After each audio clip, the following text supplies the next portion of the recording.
উঠবি না?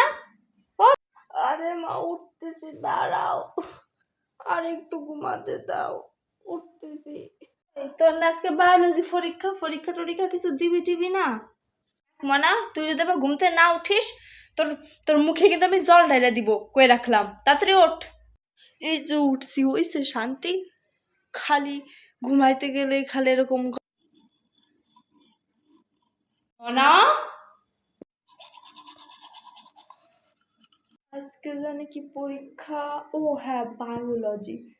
কিছুই তো পড়ি নাই, পারবো না। কি যে লেখা তা আল্লাহ মাহবুদ জানে। বলছিস মনা? না না, কিছু বলি নাই আমি।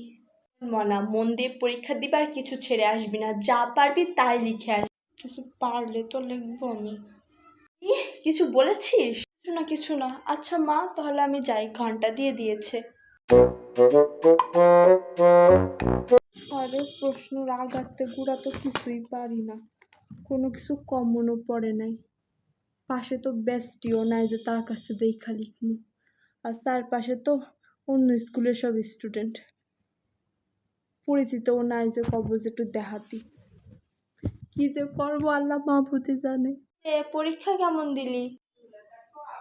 আরে মা কি বলবো, প্রশ্ন এত কঠিন আসছে, আমাদের যে টপার সেও না কান্নাই করে দিছিল পরীক্ষার হলে। প্রায় জিজ্ঞাসা করেছি তোর পরীক্ষা কেমন হয়েছে, আমি কি শুনতে চেয়েছি তোর টপার কি করেছে তোদের ক্লাসে?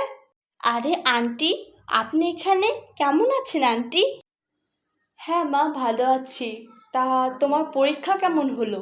এই ছেলেটা আবার হেনে কেন আসলো, আল্লাহ মাহবুদ জানে কি কইব।